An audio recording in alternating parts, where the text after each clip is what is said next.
Edward Snowden is a whistleblower from the United States and has been hiding from the US government ever since. But what does Edward Snowden think about Bitcoin and its technology and the potential government control that is coming for Bitcoin? Exactly these topics will be covered in this video. I share 4 opinions of Edward Snowden. Enjoy them right now. Price. If you look at crypto Twitter, it feels like the only thing that people care about is price. Everybody right now is fragmenting into tribes because of the financialization of cryptocurrency. They're trying to make money off of cryptocurrency. They're not thinking primarily, what are the networks that are going to serve us in the next 100 years for transferring value, or not even value, right? Whatever, NFTs and these other things. I am worried about a world in which identity is used against us.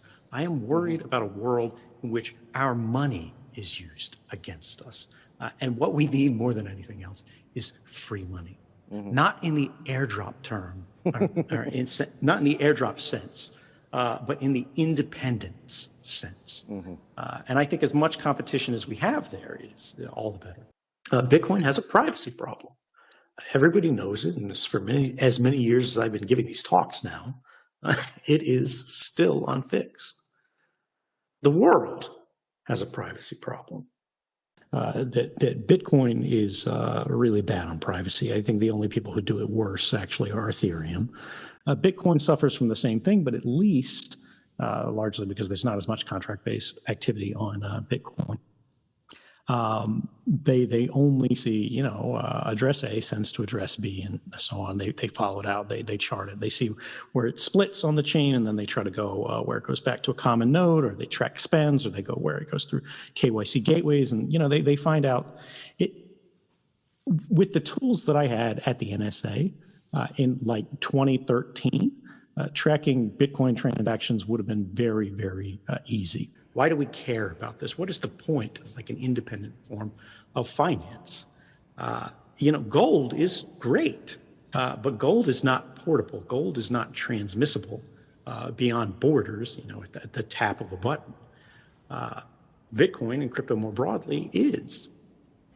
That is an astonishing thing, and that gives us an indication of the power of how the world can be changed.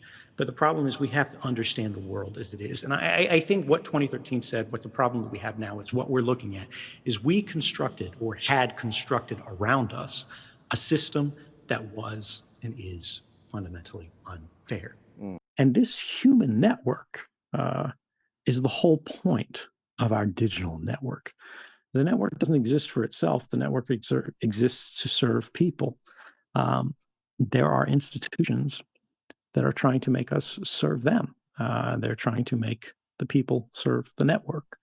And it's our job to fight that. But when I look at all the problems, when I look at all of these threats, when I look at everything, bad thing that we're facing, bad decisions in governments here, there, everywhere, people don't give up. And frankly, you don't need a lot of people on your side to win if you're using technology. And Bitcoin is an example of that, right? One person or a few people created something that now, so many years later, is still rolling, and it's only getting stronger. Everybody is, running to the dollar right now. All the other currencies are collapsing. But once everybody is in the dollar, right? What happens then? Well, the dollar isn't safe either. And when people realize that, the question is, where do those dollars go? It's not really about money, right? But it's the idea that people are voting with those dollars as a sort of sign of faith. And I don't know if it's going to be Bitcoin. I don't know if it's going to be something else. It doesn't really matter. I'm not super interested in, the charts here. But the idea is we are at a moment in history where everything is in flux, but the cards are about to fall on the table. We need to be ready. We need to do the best we can to respond to events as they occur and try to make the world a little bit better. There's a lot of things we can't fix. We're not going to be able to fix. There's a lot of people who aren't going to care. There are a lot of people who are going to try to stop us. There are a lot of people who are going to cause problems. And, you can go out on the street right now and light yourself on fire, and most of the world is going to yawn. But sometimes one person is all it takes, and that could be you. And that's what gives me hope. If you like this video, you can subscribe down below, and I leave a video up here that you might be interested as well.